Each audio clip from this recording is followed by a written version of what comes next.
السلام علیکم ورحمۃ اللہ وبرکاتہ۔ آج کی ویڈیو بہت اسپیشل ہے، اس لیے یہ پوری ویڈیو دیکھیے گا۔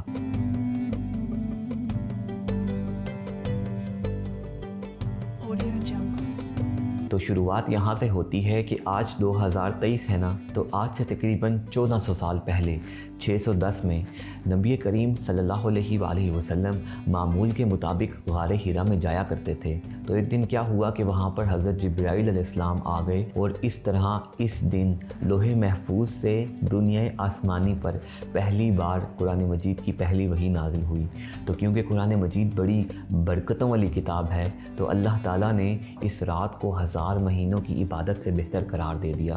بلکہ صرف یہ رات ہی نہیں، بلکہ اس پورے مہینے کو رحمتوں اور برکتوں سے بھر دیا، اتنا کہ اس مہینے میں جنت کے دروازے کھول دیے جاتے ہیں اور جہنم کے دروازے بند کر دیے جاتے ہیں۔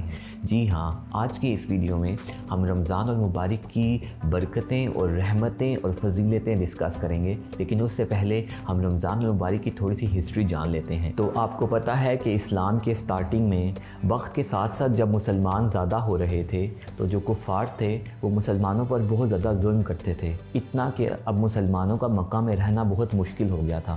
اس لیے نبی کریم صلی اللہ علیہ وآلہ وسلم نے مکہ سے مدینہ کی طرف ہجرت کی، اور وہ جو سارا واقعہ ہے غار ثور کا، اس کے اوپر بھی میری ایک بہت اچھی ویڈیو ہے، وہ بھی آپ دیکھیے گا۔ اور جب نبی صلی اللہ علیہ وآلہ وسلم مدینہ پہنچے تو یہ ہجرت کا پہلا سال تھا۔ اس پہلے سال میں نبی صلی اللہ علیہ وآلہ وسلم نے مسلمانوں کے لیے مسجد نبوی تعمیر کی، اور اب جب ہجرت کا دوسرا سال تھا تو شعبان کے مہینے میں 8ویں مہینے میں مسلمانوں پر رمضان کے روزے فرض کر دیے گئے، اور 11 ہجری کو نبی صلی اللہ علیہ وآلہ وسلم نے دنیا سے پردہ فرمایا تھا۔ تو اس طرح 2 ہجری سے لے کر 11 ہجری تک نبی کریم صلی اللہ علیہ وآلہ وسلم نے اپنی زندگی میں 9 سال رمضان کے روزے رکھے، اور جب بھی شعبان کا مہینہ ہوتا تھا تو نبی صلی اللہ علیہ وآلہ وسلم اس کے آخری دنوں میں رمضان کا چاند جو ہے وہ دیکھا کرتے تھے۔ اگر چاند نظر آ جاتا تھا تو نبی صلی اللہ علیہ وآلہ وسلم اس چاند کو دیکھ کر فرماتے تھے، یہ خیر و برکت کا چاند ہے، یہ خیر و برکت کا چاند ہے، میں اس ذات پر ایمان لاتا ہوں جس نے تجھے بنایا ہے۔ تو اس وجہ سے جب بھی آج اسلام کا 8واں شعبان کا مہینہ ہوتا ہے تو مسلمان اپنے گھروں کی چھتوں پر چڑھ جاتے ہیں اور رمضان کا چاند ڈھونڈتے ہیں۔ اگر چاند نظر آ جائے تو اس طرح سے رمضان کا برکتوں والے مہینے کا، رحمتوں والے مہینے کا آغاز ہو جاتا ہے۔ اللہ تعالیٰ قرآن مجید میں فرماتا ہے کہ اے ایمان والو، تم پر روزے فرض کیے گئے ہیں جس طرح تم سے پہلے لوگوں پر فرض کیے گئے تھے، تاکہ تم پرہیزگار ہو جاؤ۔